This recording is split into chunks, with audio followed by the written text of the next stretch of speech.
I hate doing videos of myself, but I had no idea why this morning God had me doing a video on 1 Corinthians 15, 1 through 4, on salvation, Romans chapter 10. It's not something I'd planned to do. It was just something God clearly impressed upon me to do. And little did I know that, like a day ago, this guy named Robert Breaker, I don't know if that's his name because he breaks chairs when he sits in them or what, but the dude's got some problems and he's been teaching some crap that you guys really need to be careful of. You're talking about salvation. That's pretty serious. And the first thing I picked up on was he goes and reads 1 Corinthians 15, 1 through 4 like I had. Go back and listen to his thing again. Notice that he skips over the receiving part. He's very careful with what he read. I showed you the scriptures and I expounded them very carefully. Now he went through, he just kind of skipped through and really didn't want to expound what the receiving was. Very, very shady. Then he goes into Romans chapter 10. I'm thinking, okay, well maybe here's where it's gonna, he's gonna come in and talk about the receiving, where it clearly says calling upon the name of the Lord. Whosoever shall call upon the name of the Lord shall be saved. Now any heretic is going to avoid words in the Bible that contradict his teaching. They just conveniently don't mention those. And he goes to Romans chapter 10 and it's all, he's talking about the believing and such because that's what he's pushing. But he conveniently skips any place where it's talking about the calling. Then he starts mentioning Dr. Ruckman, and he doesn't call him Dr. Ruckman. It's always Ruckman. That's, in other words, he's got a problem with Dr. Ruckman.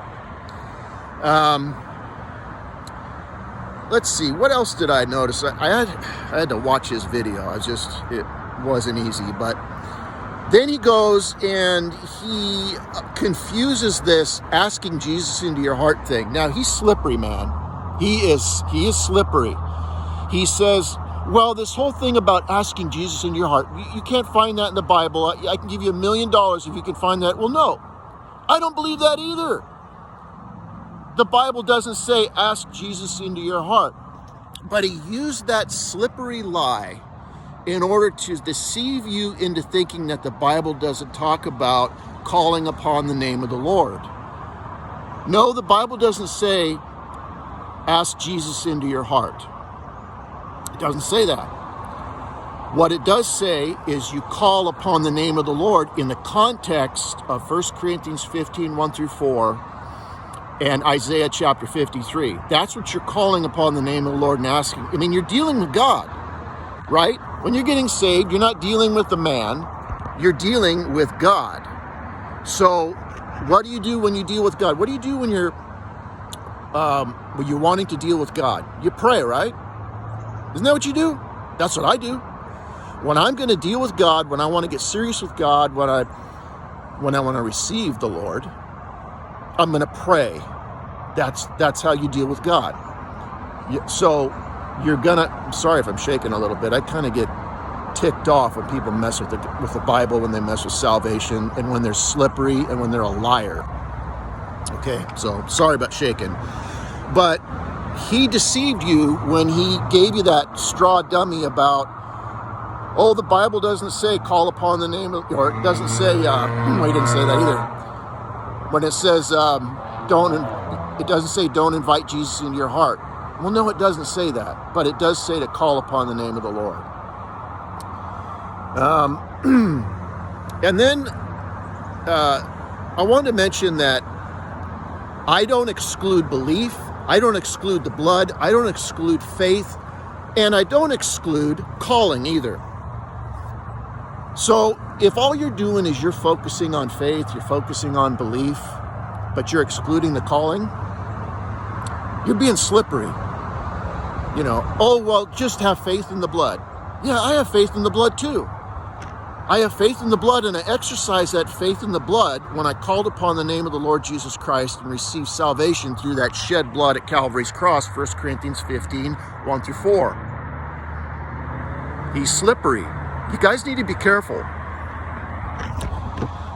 There's just too many things that he was being intentionally slippery on, intentionally not reading things in the passages because he didn't want you hearing them, and then giving you straw dummies about things that were trying to make you believe something that wasn't so.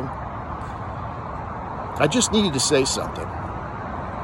We are living in a day and age where even independent King James Baptists don't even know how to get saved.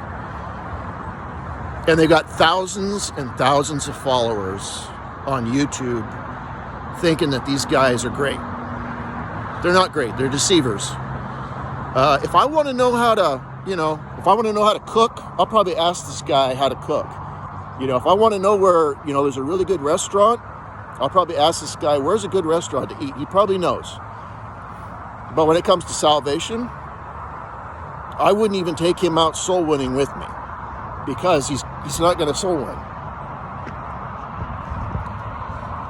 Well, I better stop. I'm getting a little ticked off here.